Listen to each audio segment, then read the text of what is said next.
anak-anak remaja semuanya ya Allah, pandanglah kami dengan pandangan rahmat kasih sayang-Mu. Pandanglah dengan pandangan kasih sayang-Mu ya Allah. Penyakit-penyakit di dalam hati sembuhkanlah ya Allah. Penyakit-penyakit di dalam hati kita semua, semoga Allah sembuhkan penyakit-penyakit kita semua. Angkatlah kesombongan-kesombongan dari dalam hati kami ya Allah. Angkat iri dengki dari dalam hati ini ya Allah. Angkat kecemburuan yang tidak terpuji dalam hati ini ya Allah.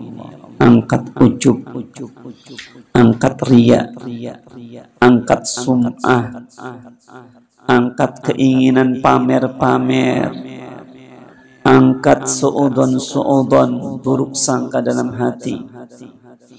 Angkatlah keraguan-raguan kepadamu ya Allah. Terkadang kita tidak yakin kepada Allah.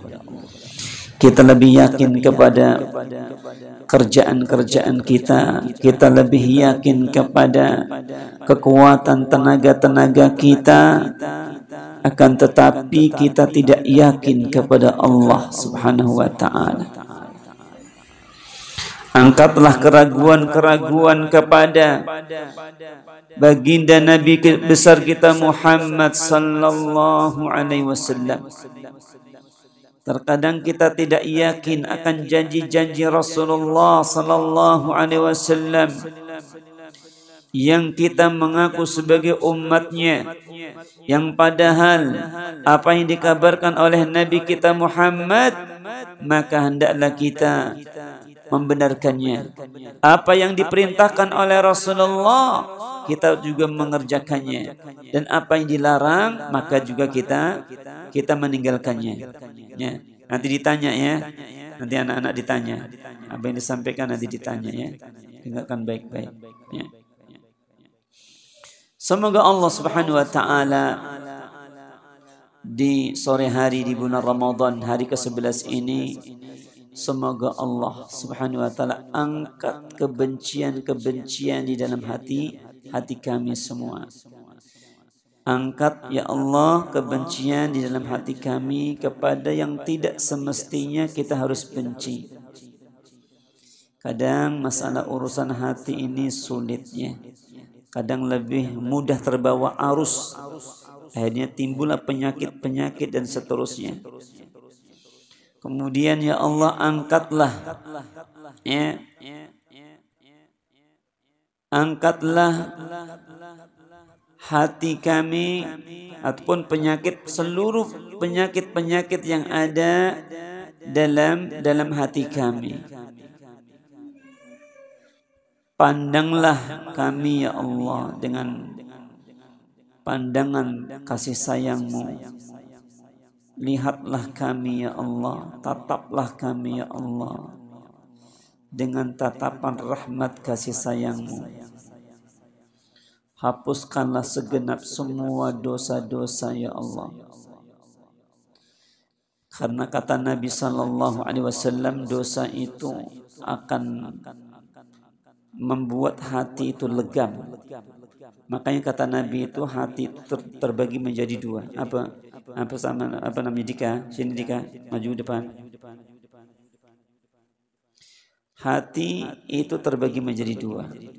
Yang Rasulullah bilang ya, bahwasanya al-qulub ala qalbain. Hati terbagi menjadi dua. Yang pertama qalbun aswad. Yang pertama adalah hati yang hitam. Yang kedua qalbun apa? Abyad. Hati yang putih. Terserah mau percaya mau enggak ya. Kalau enggak percaya coba ya.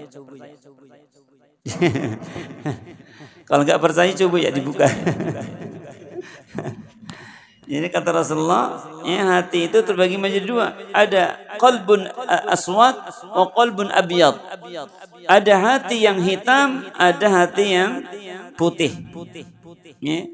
Setiap dia melakukan dosa, maka tertitiklah satu titik hitam di dalam apa namanya, dalam hatinya.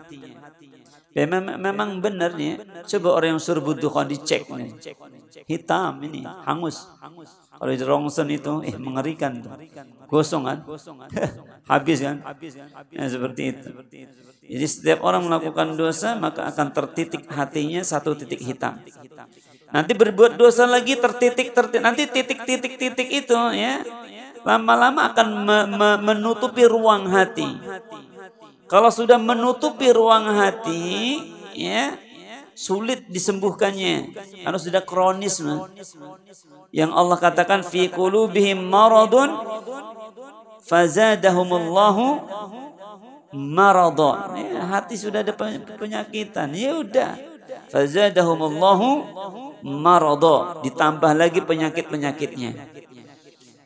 Makanya sebagian salaf mengatakan betapa sangat mengherankan orang dia menangisi kematian yang berkaitan dengan fisik ataupun jasadnya, tapi tidak menangisi kematian hatinya.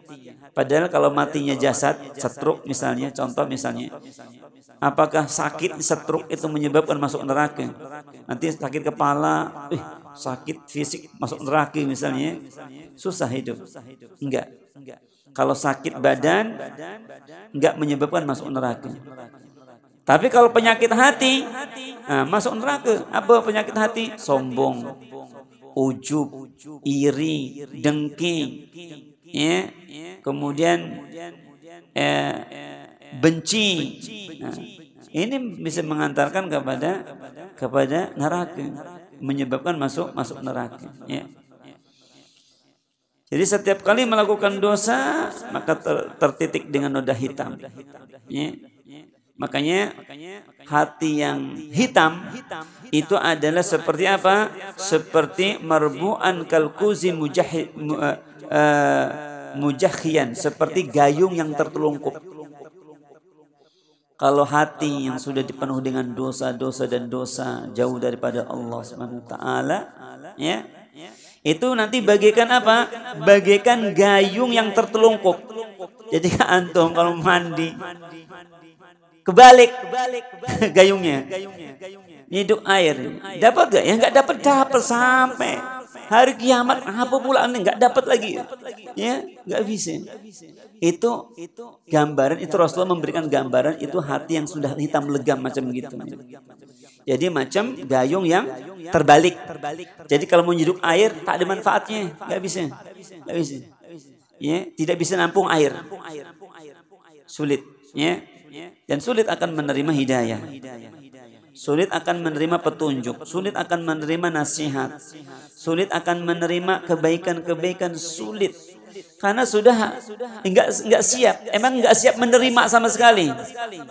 Tidak siap menerima. Yang digambarkan oleh Rasulullah seperti gayung yang tertelungkup, terbalik gitu, enggak bisa. Enggak bisa menerima, enggak bisa nampung air. Enggak bisa. La ya'rifu ma'rufan wa la yunkiru munkaran. Tidak tidak mengenal yang ma'ruf, tidak mengenal yang baik, tidak mengenal lagi yang mungkar. Ya. Akan tetapi kalau hati yang putih, la tadurruhu fitnah madamati samawati wal ard. Ya, maka dia akan seperti batu yang kokoh. Ya, batu yang kokoh. Dan dia tegar. Ya, dia tegar. Dan dia akan menyerap kebaikan-kebaikan, akan menyerap nasihat-nasihat kebaikan. Ya, itu kalau hati yang bersih. Tapi kalau hati yang sudah tertutupi, apalagi ruangnya sudah tertutupi dengan noda hitam, itu sulit. Ya, karena hati itu ibarat cermin ya. Ya, ibarat cermin. Kalau kita bercermin dengan cermin kaca yang sudah lama nggak terpakai, karena mungkin disimpan di bawah meja, kemudian disimpan di dapur, sudah kotor sekali. Kemudian kita coba ngaji dengan cermin tersebut. Kira-kira nampak nggak wajah kita? Meskipun kita mandi berulang-ulang sudah sisiran ganteng, kemudian meskipun marah-marah, apa pula nggak ganteng-ganteng dari tadi dah. Ya seperti itu ya. Ya. Jadi yang salah, yang harus dibersihkan hatinya. Kalau bisa, biar bisa menerima pancaran apa cahaya. Tapi kalau masih dia hitam legam, nggak bisa. Mau dikasih ayat-ayat Quran, hadis-hadis Nabi, ya, nasihat-nasihat kebaikan, mutiara, enggak bisa, sulit, ya. Makanya pentingnya kita memohon, meminta kepada Allah Subhanahu wa taala kejernihan hati untuk menghilangkan semua penyakit-penyakit yang ada dalam hati ini. Yang kadang datang tiba-tiba, kadang datang satu, ya, kadang pergi satu, pergi iri, datang sombong, sombong hilang, datang lagi ujub, ya. Hilang lagi, datang lagi dengki, datang lagi benci, terus begitu, nggak ada ujungnya.